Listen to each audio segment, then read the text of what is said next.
So, peace, love, and light. This video is being made on the night of the solstice.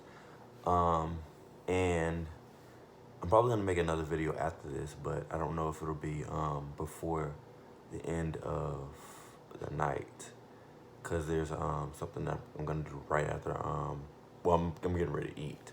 But there's something I'm going to be watching right after I record. But this video is going to be about the connection between Halloween and Christmas, and I'm going to include the Christmas Carol as like a reference point, particularly Scrooge, but mostly just the Christmas Carol because it's very important symbols or symbology symbols in the movie that connect both of these two holidays. And what I mean by that is, for one, the ghost of Christmas past.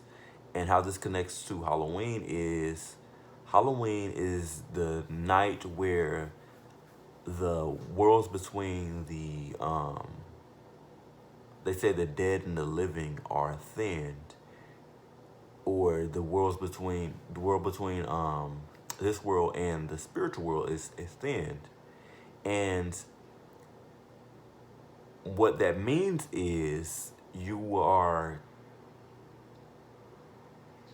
in a time where the present, or the worlds between the living and the dead, are thinned, and the time is also like thin. Like, time is different, and you experience time differently. Like you can travel between those worlds in your state of mind rather than actually traveling. Like, you don't have to physically move to travel to those particular worlds, because since it's a spiritual thing, it's something that goes through you. It's something that you breathe. It's something that becomes a part of you. It's something that you have to deal with on a level that most people can't see. And we go through that every year. A lot of us, without knowing that we're actually going through something, we just think that we're celebrating holidays.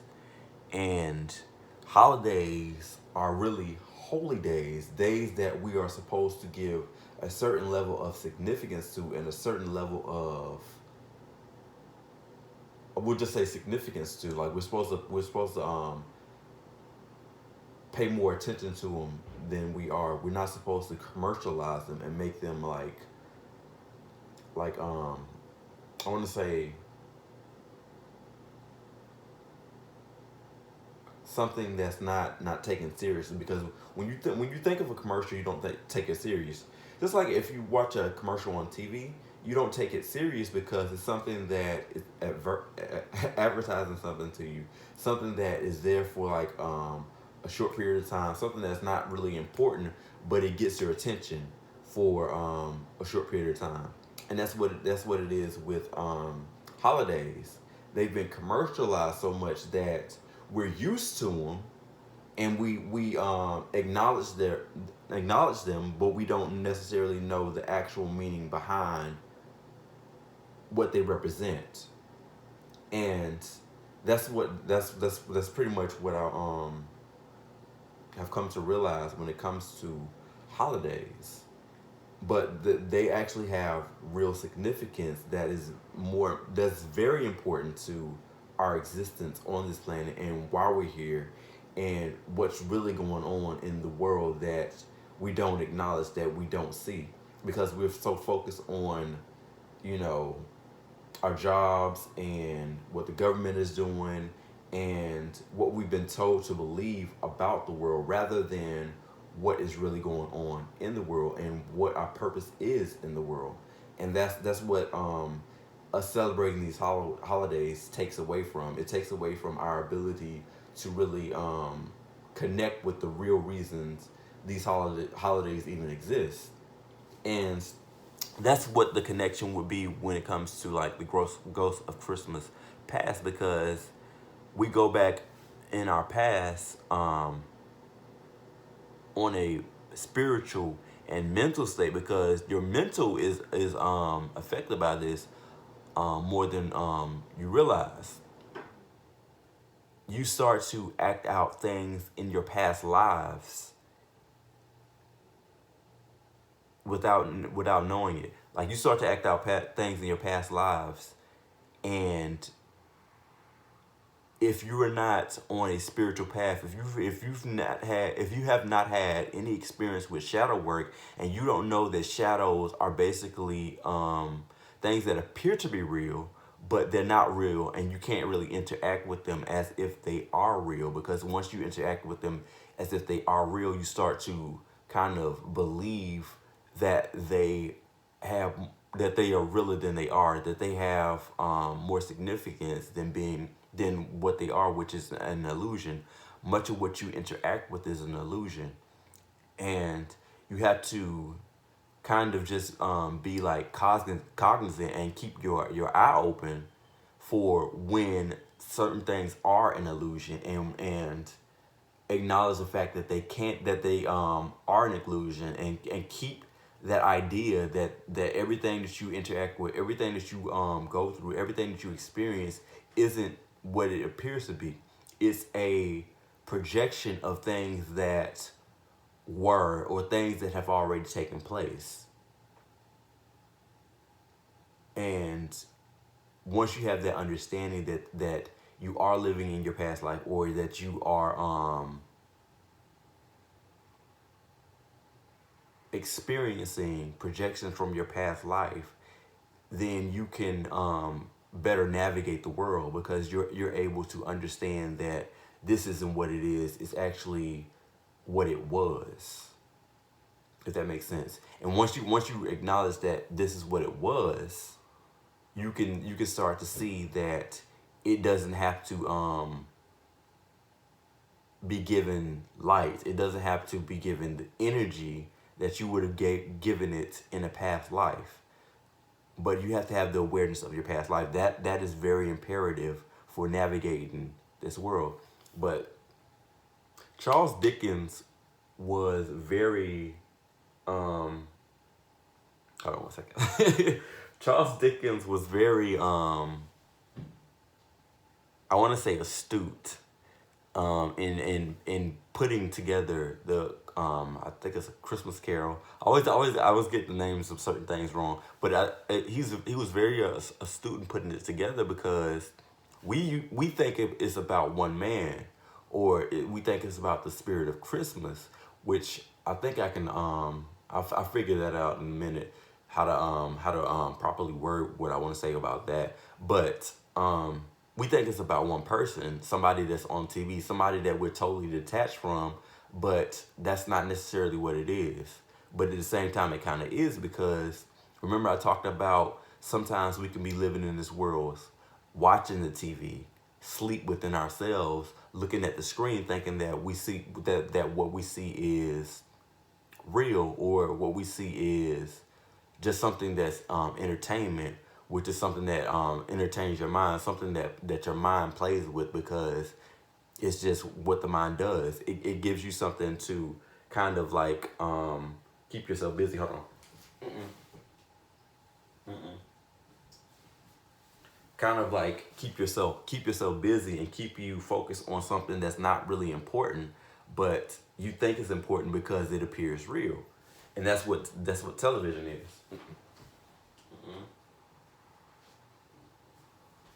And that's what television is. It gives you something to keep your mind busy. Like it's all a show. And once you understand that everything that you see on TV is a show, regardless of what it is, it's all a show. And once you start to get that understanding, you'll get that connection within yourself. Like, everything that you see outside of you is a show. It's not something that you should put too much energy into, especially when you're in this world. This world is I don't know. It's a weird thing. It's a hard thing to really explain. But if you've been following some of my videos, I think I mentioned it, what type of world this is already. But it's kind of hard to explain to a person that's not really aware of what I'm talking about. But once you kind of like get an idea of what I'm talking about, then you know that this world isn't what it seems to be at all. And then but talking about Scrooge or A Christmas Carol, and it's not really about just one man. It's about every man. I think it's a poem that talks about this. I can't remember.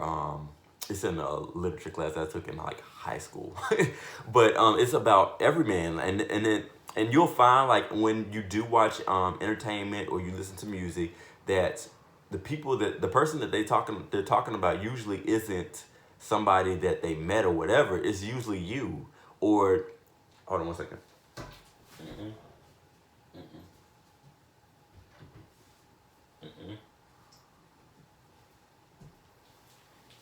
It's usually you, and they don't really they say it, but people don't really catch on to the fact that they're talking directly to you, or they're talking directly about something that you should know, you should understand, but people don't understand that because they're so detached from each other.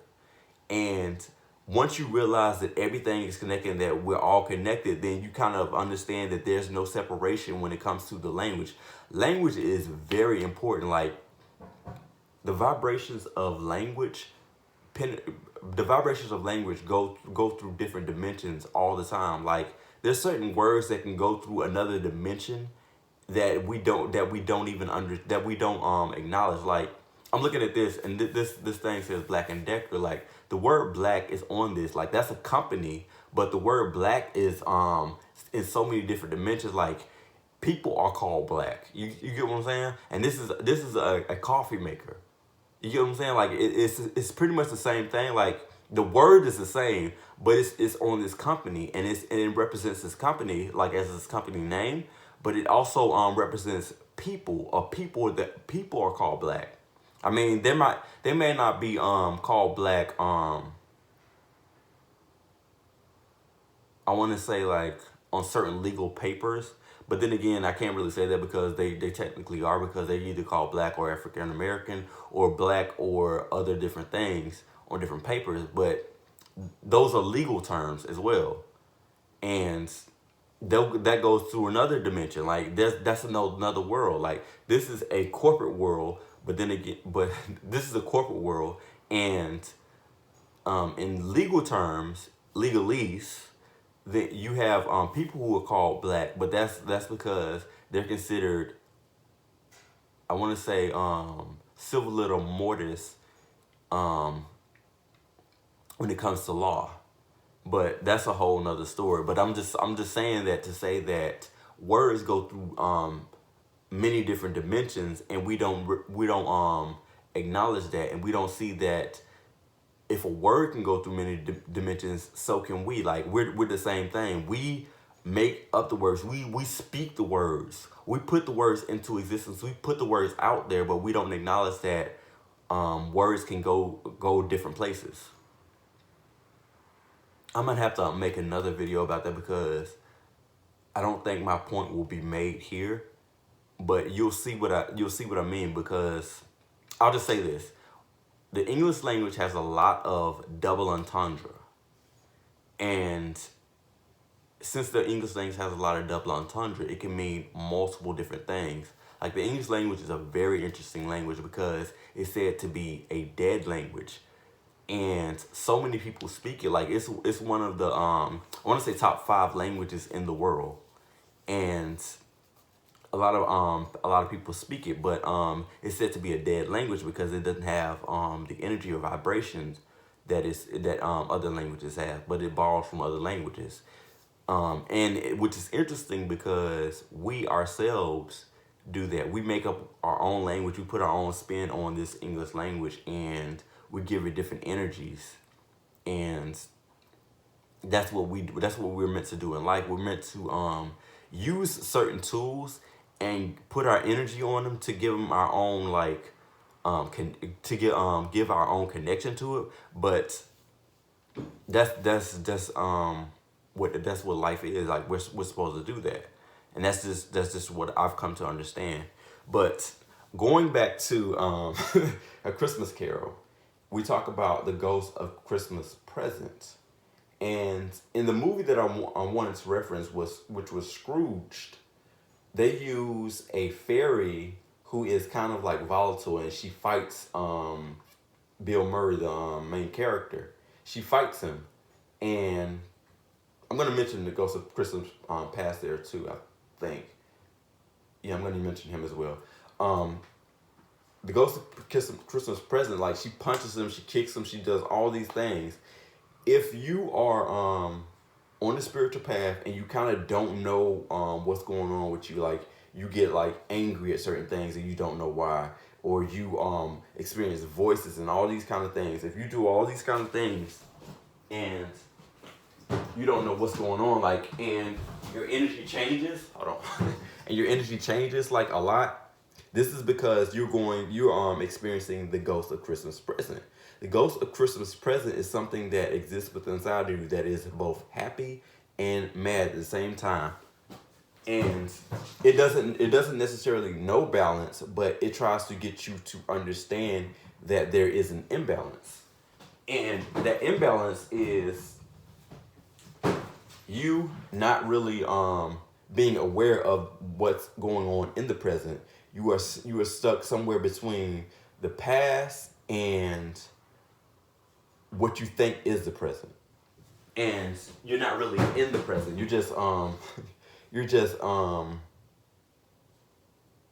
like a drone, like you're asleep. And what the Ghost of Christmas Present is, she's trying to wake you up to what's going on in the real world, in the now. And a lot of people don't live in the now. They live in either the past, or they live in the what they would consider the future, but they don't live in the present. And that's the that's the problem with a lot of people. They live in two different times, but these times they don't exist, which is what's going on inside of the mind. Hold on. I don't know if the camera like slid down a little bit or what. It just kind of looks different. But yeah, that's what's going on with a lot of people right now. And you have the ghost of Christmas Past. In the movie, Scrooge is represented as a taxi driver. And the reason why I thought this was interesting, why they portrayed him as a taxi driver, is because you have somebody that's in a car that's traveling at all kinds of different speeds, not really paying attention to what's going on. This goes along with everything I've been talking about, but this person is like stuck in the past, and he has like different and Bill Murray shows that he has like different emotions going on, and different that are attached to things that are going that happened in the past, like with his mother. And I didn't watch the movie to the full extent recently, but I know that he had some issues with his mother and his father, and that caused him to have an emotional like release, like he cried, like when he went to the scene where he relived his mother and his father on the day of Christmas. But Christmas, which reminds me, Christmas is interesting because, for one, check this out. You have three ghosts. You have the ghost of Christmas Past, you have the ghost of Christmas Present, you have the ghost of Christmas Future. Now, we are on 12/21. This is the day of the solstice. On the day of the solstice, the sun sits in the sky at the same level for 3 days in a row, and it doesn't move. Right before Christmas Day, which is when I believe, if I'm not mistaken, which is when the sun rises. I mean, either it rises or it moves. I can't remember the which way it goes, but I know that it changes on its axis. And if you think about it, this is similar to the crucifixion story, where he sat on the cross for I believe 3 days, and then he's said to have risen. It's similar to that, but Christmas is a very interesting time. And what I was gonna also say is that the days could be said like this. This is an example of double entendre. This is so interesting. Like the days could be confusion because days could be like you are like dizzy and you're going around in circles and you don't really know why you're going around in circles. But it could be like states of confusion, like you're confused about the past, you're confused about the present, and you're confused about the future, not knowing that they exist in three different times at three different points, and not really aware of that. And we have the illusion that we are the same person living in the present, but we're the same person going through all these different times, and nobody else is aware of it but us. I think that's so interesting. But I don't think anybody could be aware of it but us, unless there's somebody around us that does know, outside of the let's say, like, take it back to the movie. He was into television, like he was either a director or a producer. I can't remember what his role was, but he was in the TV business. And if you think about it like that, then somebody would have to exist outside of it. Like they have to be aware of the main character who's actually playing the role of, let's say, like, you're the protagonist. You're playing the main role in your life, and then there's somebody that exists outside of you that sees you as you playing the main role in your life, 1111 and 222. You They see you playing the main role in your life, and they're looking at you from the outside. And since they can see you from the outside, they can see that you are going through these different cycles, and they are aware of you, but you're not necessarily aware of them because they exist outside of your understanding at the present, because you're too focused on the TV. It's like I was saying about living in the cave. Like if you live in the cave, you're not aware of anything outside of the cave. You're not aware of anything behind you. You're aware of what's being projected. And yeah, that's just something I thought was interesting about, for one, the fact that he was playing the role that he was playing, and he was actually like living in a world within a world, because they were actually doing a rendition of the Christmas Carol story, and he was actually living it. So it's like a world within a world. And which brings me to my next point, the Ghost of Christmas Future.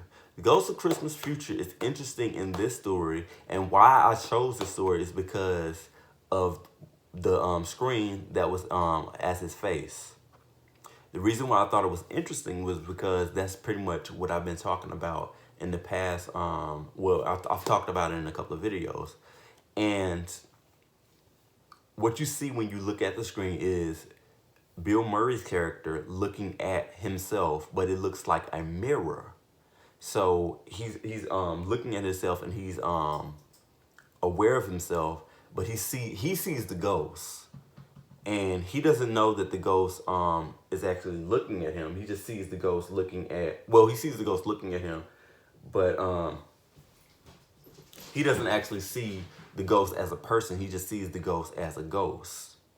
And when they get into the elevator, which is interesting because in the elevator you can go up or down. And basically what this tells me is that he had the choice to ascend or descend. And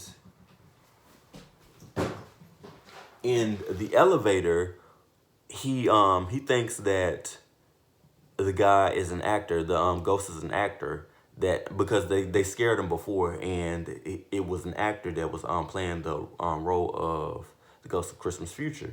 But the second, well, I want to say it was the second time. I hope it's the second time. The second time he saw him, it was real. And when he opened up his cape, what he saw was people living inside of the rib cage, which is true. A lot of people live in this level of themselves. Their so-called lower self, where they focus on their past. Remember, this is where a lot of your patterns, like a lot of your unconscious thoughts, a lot of everything gets stored here. A lot of energy is stored in your sacral chakra that people don't really acknowledge or really tap into, and this is also where your ego is. It's like just below your heart. And a lot of the people that were stuck there were like they were looking like zombies. They were looking like not zombies, well, they're not zombies, but they were like scared like dolls, but they were like old men. You could tell that they were like old men. And they were you ever seen the movie? I talk like I'm talking to somebody, but it's just like the movie Lord of the Ring, where you have Golem, who's like kind of tainted by the ring, which is again like the cycles that we go in, and whenever you put on the ring, you go into the darkness. But it's like he's tainted by the ring, and that's exactly what they look like. They look bad, like they look like they've gone through a lot, and they're tired and they're restless, and they don't know what to do. They don't know that they're trapped, but they know that all they know is that they're there, if that makes sense. But the thing about the Ghost of Christmas Future, which connects to Halloween, which is kind of obvious because they always portray the Ghost of Christmas Future as like the Grim Reaper, and the Grim Reaper is wrapped in darkness, and he's attached to a skeleton. That's what his representation is, and that's what his symbol is. So he has that, and he also has like a sickle, and he attached to the skeleton, and he's complete darkness, which represents the shadow energy that is connected to your body. All the shadow energy that's connected to your body is connected to you on a skeletal level. I want to say it's connected to like your DNA, because if I'm not mistaken, which I'm probably not, your DNA is created through your bone marrow, but that's something I have to look up again. And I apologize if I mislead with that one, because I haven't looked that up in years. But it's something that you're that's connected to your DNA. It's something that's connected to you on such a deep level. So something that's connected to you on such a deep level, it's not something that you can get rid of easily. It's something that you have to work to get rid of. Something that you have to work to cleanse or clear. And that's the connection that I have to Halloween and Christmas, and Christmas and the Ghost of Christmas Future, because they use that symbol a lot, and it's a very important symbol, because it connects to your shadow energy, but a lot of people don't acknowledge it. They think it's just about death, and it's not necessarily about death. It's about your shadow energy. It's about things that you need to let go of, but you don't know that you need to let go of. This is why I think, or this is why I said that if I didn't say it, if I didn't say it before, I'm gonna say it now. This is why I think that Charles Dickens was a genius, because he connected the Ghost of Christmas Future to the Grim Reaper and Shadow Energy, and things that we need to let go of. Not things that not the concept of death, but to let go of stuff. And then I would see it as transitioning out of old things, or things that are no longer serving us, and things that are meant to leave us. not things that take our life away. It takes things out of our life, not take our life away, but take things out of our life. And we are supposed to be conscious of this. We're supposed to be aware of the fact that things are meant to leave our life and not meant to stay in our life forever. And that's what I got from it, because once Scrooge, or Bill Murray's character, because I want to continue using that movie, once he changes his life, once he decides to change who he is, his life changes and becomes a more positive person. Because also, that shadow energy is a lot of negative energy, because it's not energy that we use, or it's not energy that we are using in a way that is supposed to be used. And it's energy that's used in connection with things that we've experienced that we didn't agree with, or we don't know why we're holding on to. And that's why I think it's an important symbol. It's stuff that we are holding on to that we don't necessarily know that we're holding on to. And once we are made aware of the fact that we're holding on to certain things and what it could lead us to, then we become more positive. We become more uplifted, because we know that in letting these things go, we can change the path of our life. And that's what I learned from like experience, not even necessarily watching that. It's more so that this was something that was attracted to my I want to say attracted to me because of the season, but not necessarily something that made me think about it because I watched it again. It's just something that I had already had in the back of my mind, and I know it's something that it gets replayed over and over again during this time, and it has many renditions. I haven't watched TV in years, but let me say it like this: I haven't watched TV steadily in years. I may watch maybe one or two shows if I'm like at a friend's house or something like that, but I don't watch TV like that, like all the time. So I can't really say that they still play this, but I'm pretty sure they do. If they still playing the Grinch, they're more than likely playing a Christmas Carol in some version. But yeah.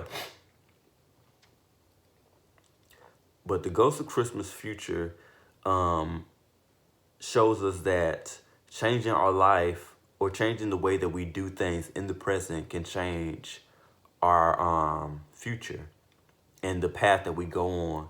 And you have to be very intentional, just like Bill Murray's character is very intentional after he sees where these paths will lead him.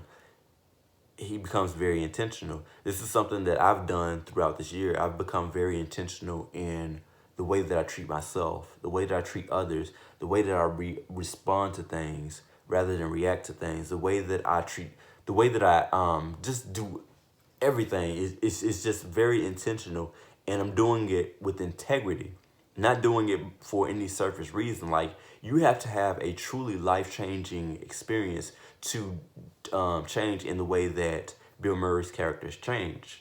Bill Murray character changed. But it's something that you really have to go through. And this to me is a part of what Christ consciousness is too.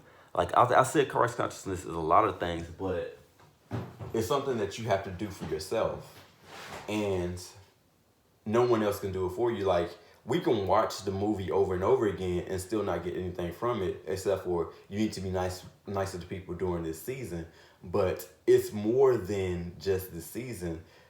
Christmas is, I want to say, about time more than it is about this specific time.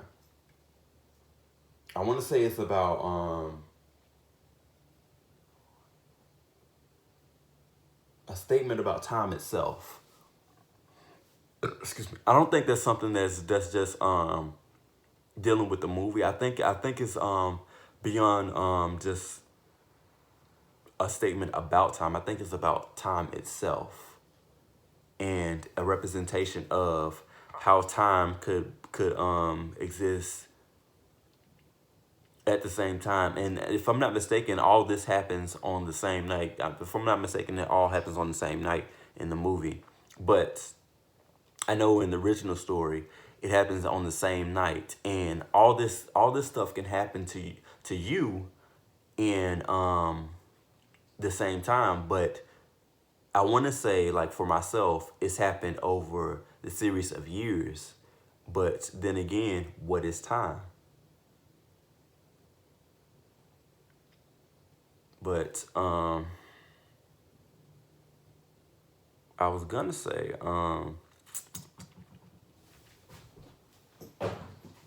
oh, and he went through all these different times in one night, and he got waking up into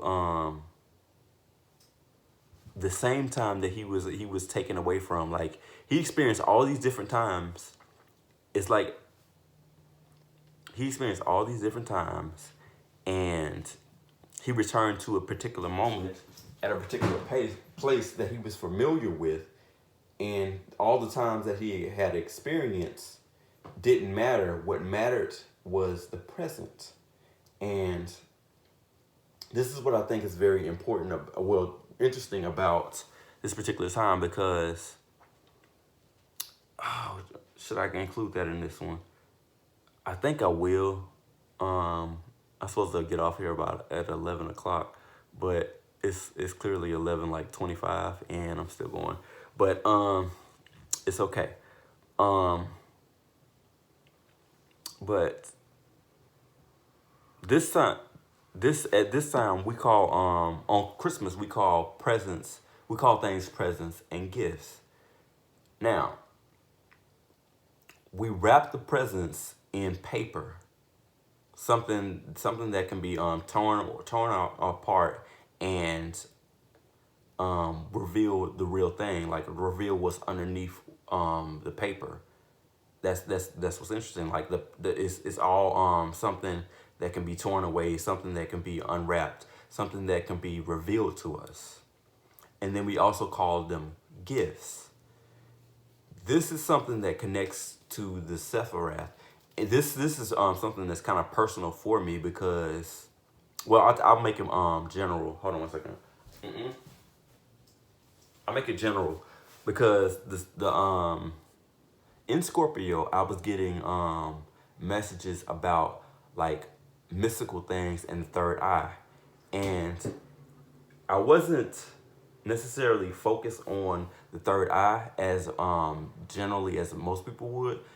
Not because I think I'm better than anybody or anything like that. It's just because I started to think about it a little differently, and what I would see would be like, I want to say the Sephiroth, and what the Sephiroth is, you gotta look that one up, but it has multiple dots on it, and what I would see would be like purple flashing lights. Like, I said this in a video once, like when I looked at the sun, I was sun gazing, and I saw purple lights like flashing, like, and it looks like a Christmas tree.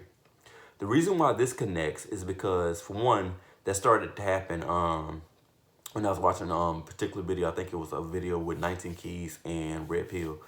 Red or Blue Pill, I can't remember which one of those it was. But I got the information when I started to watching that. And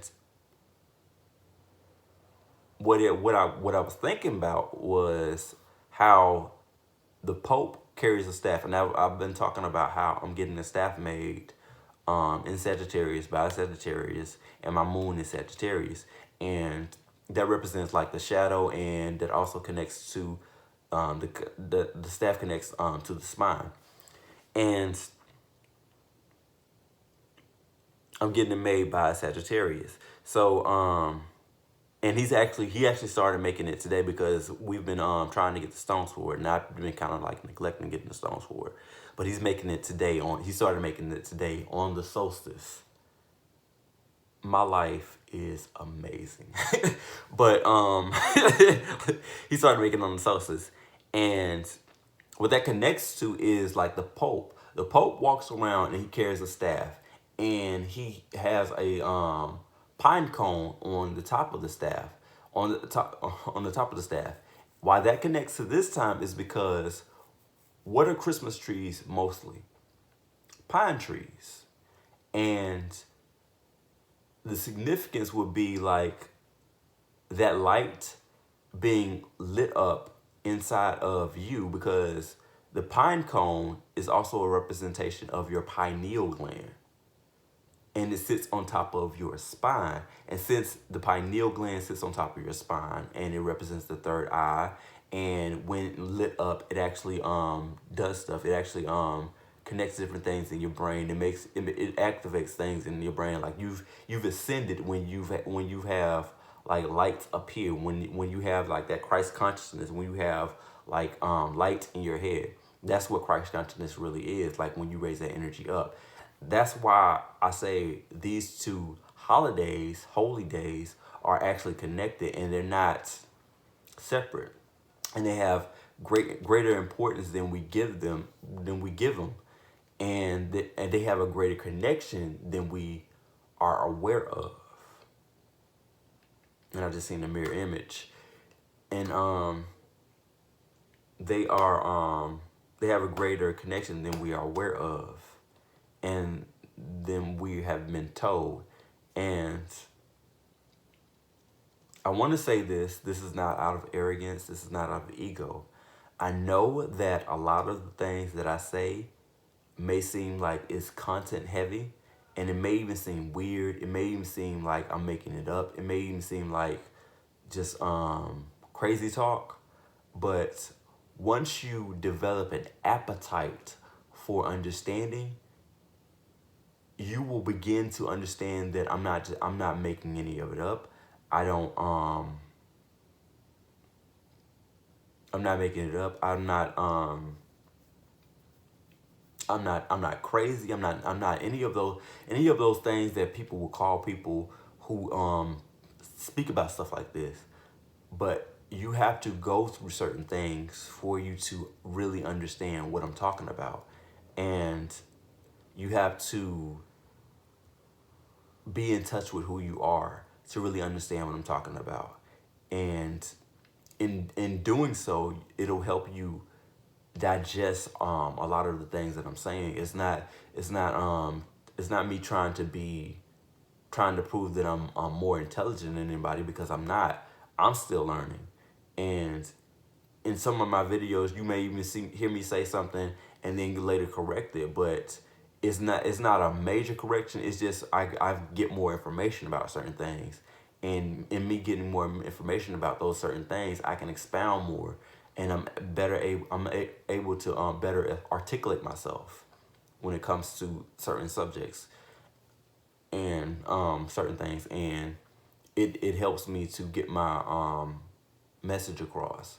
And my message is just clear communication to anybody who's willing to listen, anybody who is on this path, anybody who needs to hear things that let them know that they're not crazy, and that that their voice is something that can be heard or needs to be heard. And yeah, I just really want to share that, because I don't speak to make anyone feel inferior to me. I speak to help. I speak to inspire. I speak to teach, but I also speak to learn, because like even in this video, I'm learning to express myself better and differently, and to even understand what I'm saying or what I've been thinking about for quite some time, because I've been thinking about this since Scorpio.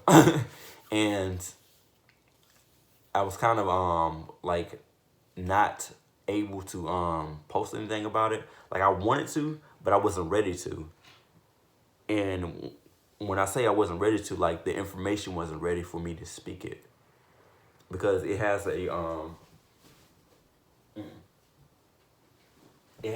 level of consciousness of its own. Like none of this stuff is hold on. Mm-mm. None of this stuff is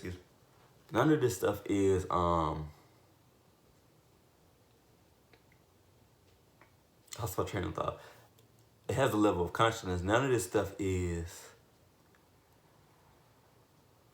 not living. Like it's a living thing. Like the information is living. Like it lives, it breathes, it does stuff. But we're not taught stuff like that. We're not told stuff like that. We don't understand things in that way, so it doesn't make sense to us. But with that being said, I love you and I hope that you have a great day.